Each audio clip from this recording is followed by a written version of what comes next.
Nang minsang naligaw si Adrian. Ito ay isang kwento batay sa text message na ipinadala kay Dr. Romulo N. Peralta. Sa kanyang muling pagsasalaysay, ang pangalan at ilang mga pangyayari ay pawang mga katang-isip lamang. Bunsong anak si Adrian sa tatlong magkakapatid. Siya lamang ang naiba ang propesyon dahil kapwa abogado ang dalawang nakatatanda sa kanya. Dahil may kaya sa buhay ang pamilya, natupad ang pangarap niyang maging isang doktor. Lumaki siyang punong-puno ng pagmamahal mula sa kanyang mga magulang at mga kapatid na nakapag-asawa na rin ng makatapos at pumasa sa abogasya. Naiwan siyang walang ibang inisip kundi mag-aral at pangalagaan ng kanyang mga magulang. Matagumpay niyang natapos ang pagdodoktor at hindi nagtagal ay nakapagtrabaho sa isang malaking ospital. Ngunit sadya yatang itinadhana na matapos ang 2 taon mula nang siya'y maging isang ganap na doktor. Pumanaw ang kanyang pinakamamahal na ina.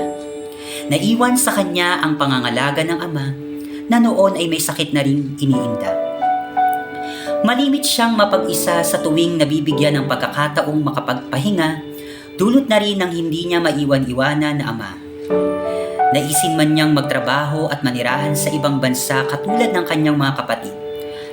Ang katotohanang may nakaatang na responsibilidad sa kanyang mga balikat ang pumipigil sa kanyang mga ibang bayan upang manatili sa piling ng ama at alagaan ito hanggang sa kahuli-huliyang yugto ng kanyang buhay.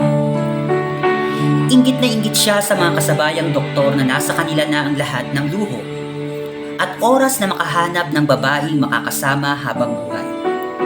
Ayaw rin niyang mapag-isa balang araw kapag nawala na ang kanyang ama. Isang araw, habang nagpapahinga matapos ang halos 5 oras na operasyon, nakatanggap siya ng tawag mula sa kasambahay na sinusumpong ng sakit ang kanyang ama. Nagmamadali siyang umuwi at sa kabutihang palad, naagapan naman niya ang ama. Bahay, ospital. Paulit-ulit na takbo ng buhay na pakiramdam ni Adrian ay matatapos lamang kapag tuluyan nang nawala ang kanyang ama. Hindi niya namamalayan, unti-unti niyang nararamdaman ang pagkaawa sa sarili. Nais niyang makawala sa responsibilidad at magkaroon ng panahon para sa sarili. Daddy, patawad po. Nais ko lamang na lumigaya sa buhay. Nasa katanghalian na po ako ng buhay ko. Ayaw ko pong mag-isa balang araw kapag kayo'y nawala.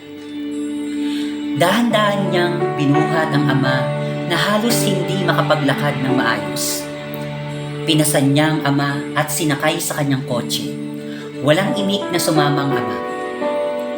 Naglakbay sila ng halos 1 oras. Nang sila'y nakarating sa isang lugar, huminto ang kotse at pinasa ni Adrian ang ama. Tinungtong nila ang daan papasok sa isang kagubatan. Mabigat ang ama kaya paminsan-minsan ay tumitigil sila sa lilim ng puno upang magpahinga. Wala pa ring imik ang ama habang binabali ang maliliit na sanga. Napansin niyang tumutulo ang luha ng anak. "Bakit ka umiiyak?" tanong ng ama kay Adrian. "Wala po, Dad." Nagpatuloy sa paglalakad si Adrian na pasan-pasan ng ama. Patuloy rin ang pagtulo ng kanyang luha. Alam niyang labag sa kanyang kalooban ang kanyang gagawin. Maraming beses din silang tumigil upang magpahinga at paulit-ulit din ang pagbabalik ng ama ng maliliit na sanga ng puno.